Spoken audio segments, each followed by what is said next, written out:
What's up, everyone? We're catching up with Curtis Mead, Jack O'Loughlin, two of a few South Aussies that are overseas right now in minor league baseball. Jack, you're with the Tigers. Curdy with the Rays, both playing minor league ball. Fellas, first off, how are you? Thanks for joining me. Yeah, it's been going good. It's been seasons underway or almost at the halfway point. Everything's been going pretty good and enjoying the time.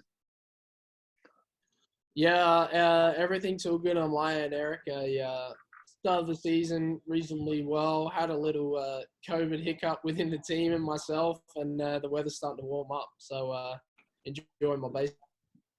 I love it. Some good weather going on. But okay, let's start with you, Jack. I'm really curious. So where are you right now, and where are you living? Like, what's your living situation? We see the stats all the time. We see you're coming out of the pen. You've got that ERA that's getting lower and lower by the day. But where are you living? Like, what's your setup right now?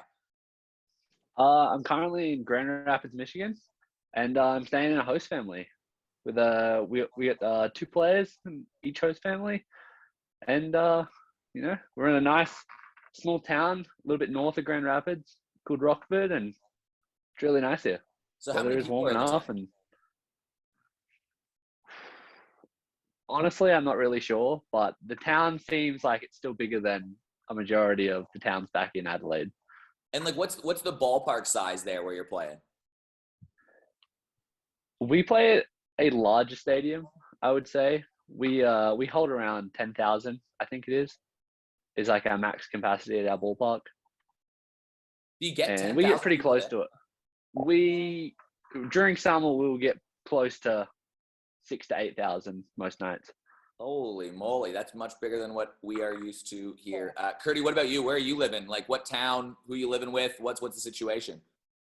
I'm in the capital of Alabama. I'm in Montgomery, playing for the Biscuits. I actually lucked out. I got a 1-bedroom apartment, so they looked after me. I'm living the high life, so I got a good apartment. I'm really happy. Walking distance from the field, so it all worked out well.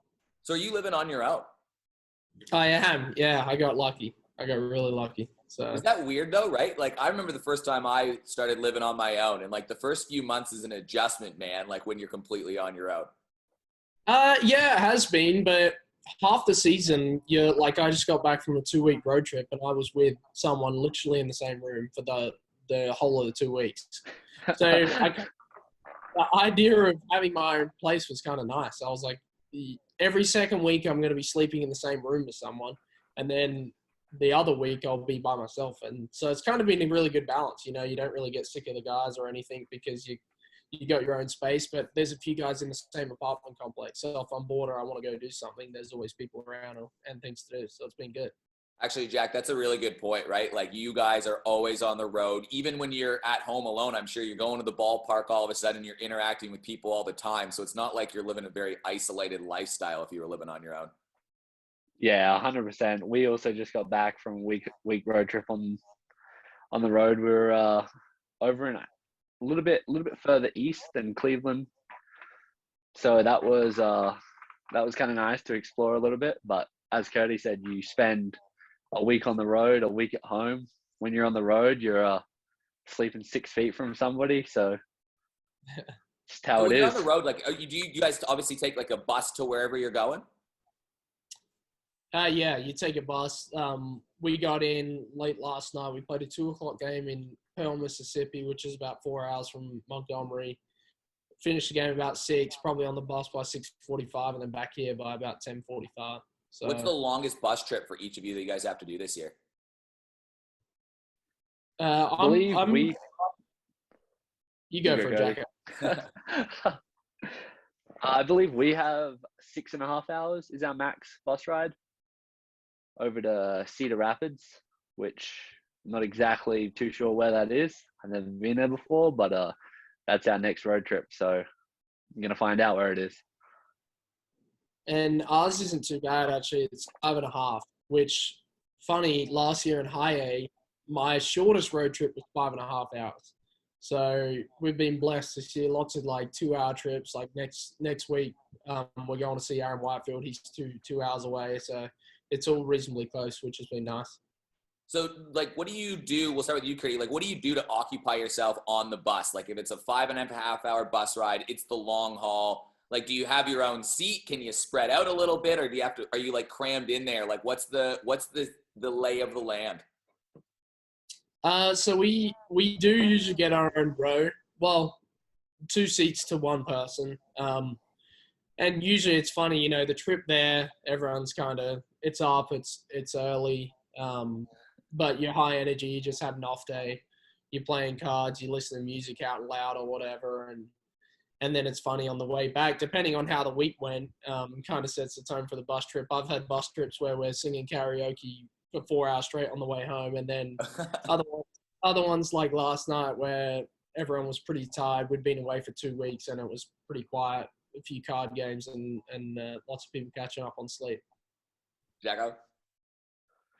Yeah, ours is pretty similar. We also get one person to 2 seats, and it's definitely the same thing. Depends how the game went on the Sunday determines what the bus ride's going to be like on the way home.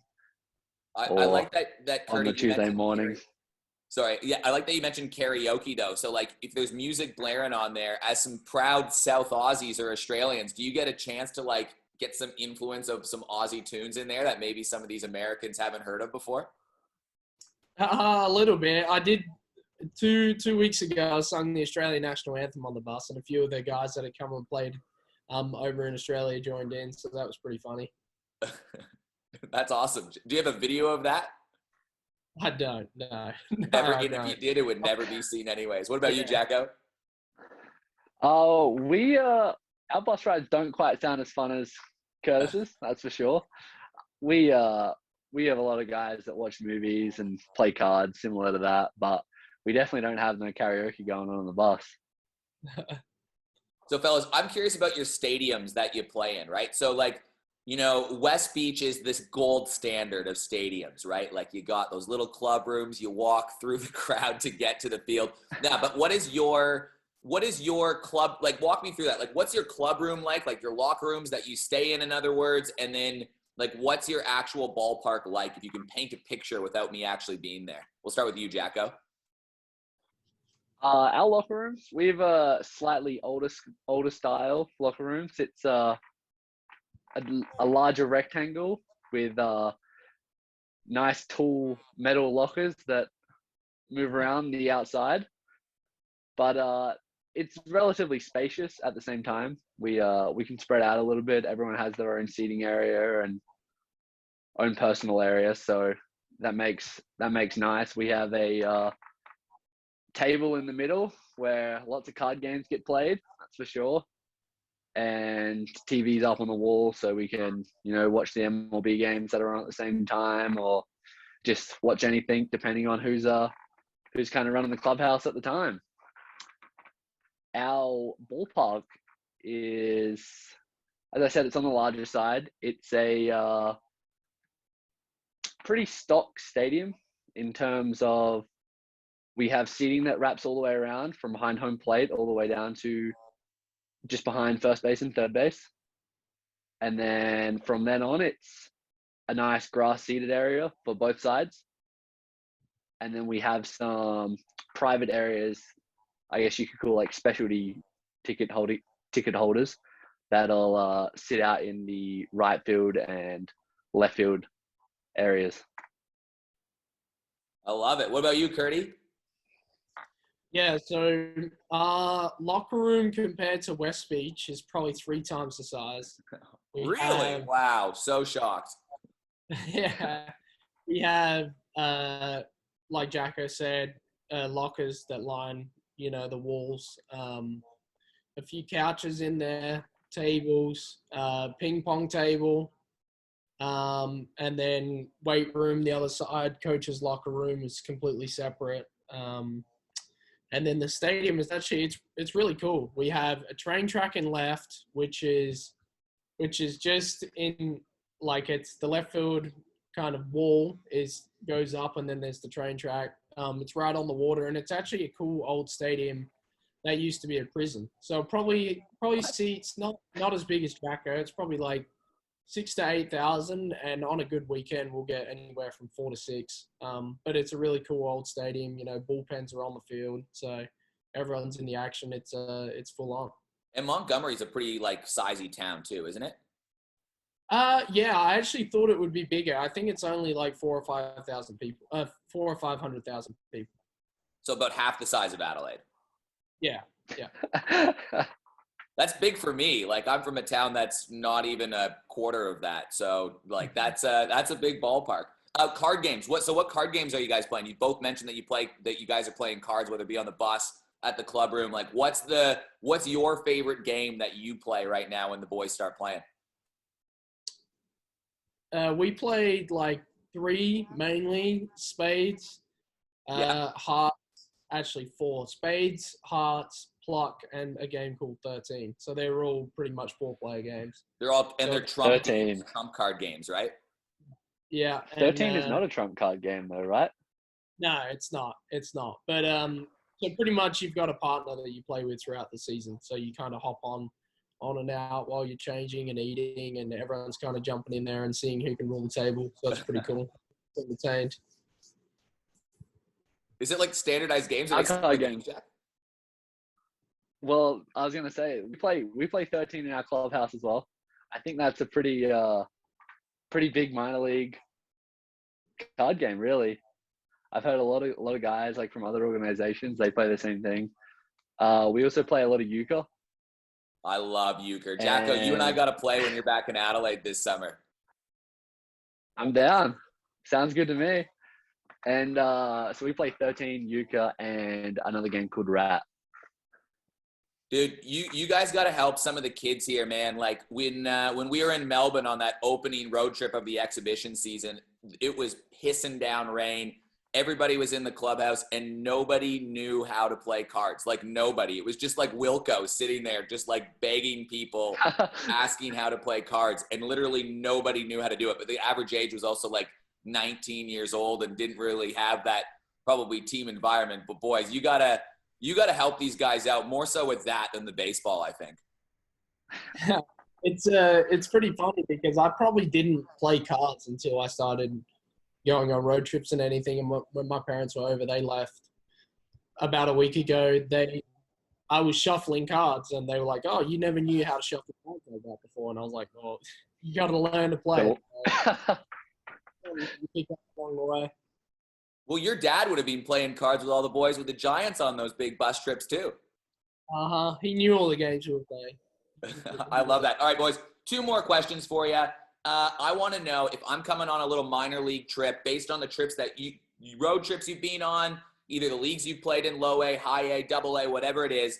What is that like one ballpark? If you were to say, Eric, you have to go to this ballpark, you would freaking love it, man. Like this is up your alley. I like, the food, the beer, the atmosphere, I love the quirkiness, like out of an old jail in Montgomery, but don't give me your home ballpark. Give me somewhere where I have to go because Eric Balnar would freaking love it. Go for Jacko. I think I'd have to say Fort Wayne. Why? I think it's Fort Wayne Tin Caps. Really, really nice ballpark. Really cool features to their stadium. They got a giant wall in right field that people sit in front of, but it's kind of got like a design on it. Town's really nice. I heard the food's pretty good.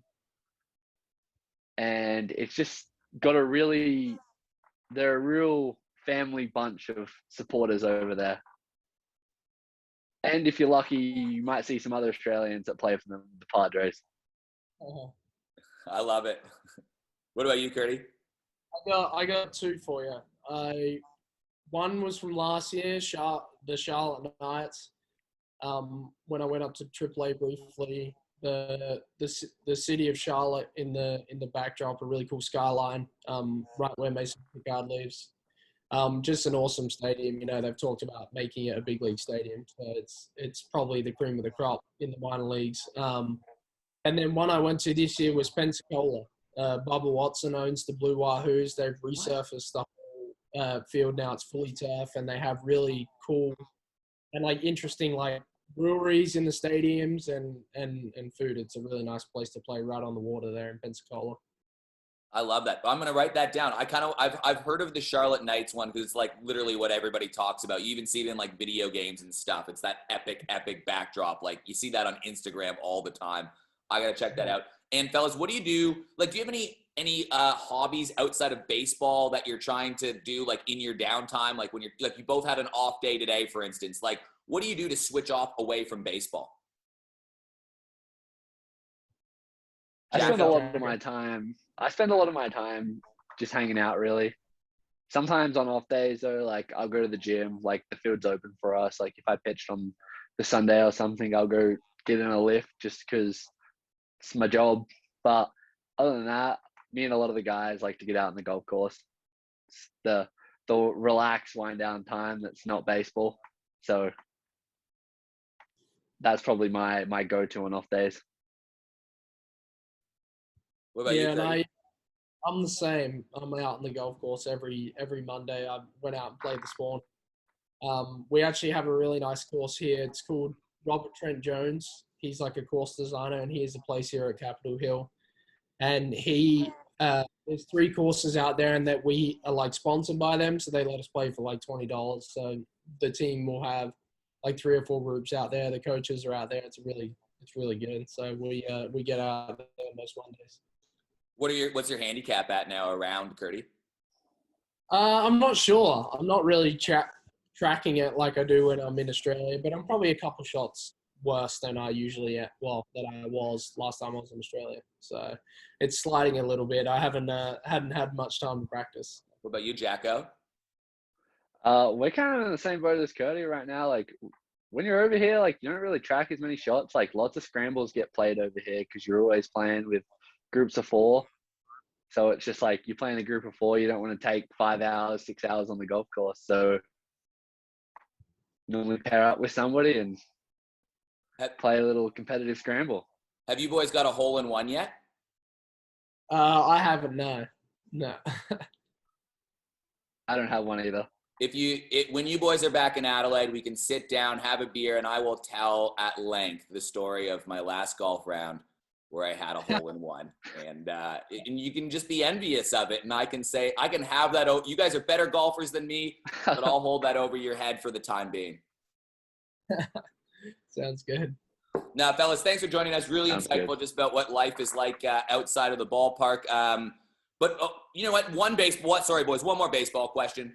Just one. What is what has been your main focus in terms of your game this year in the scope of your minor league season? We'll start with Curdy and with Jack, and we'll say good day.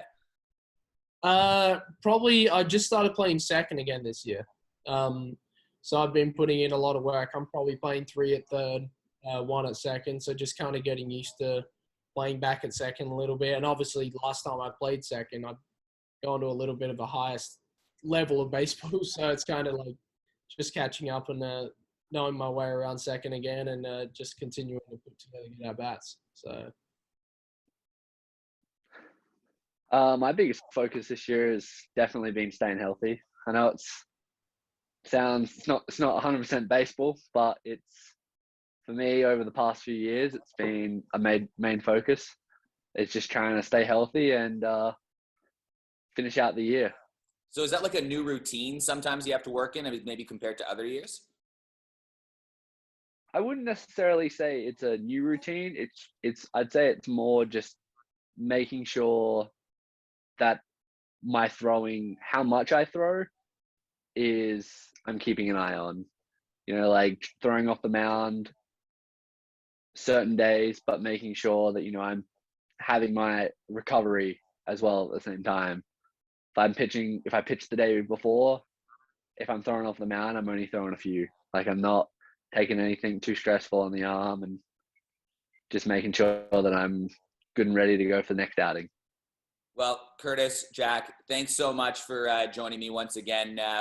Everyone here loves watching you guys do your thing, and we can't wait to see you back this summer when you're back in Adelaide, and I'm sure we'll all have a golf game then. Awesome. Thanks, Sounds Gary. good. Appreciate it. Catch you, boys. Good luck the rest of the season.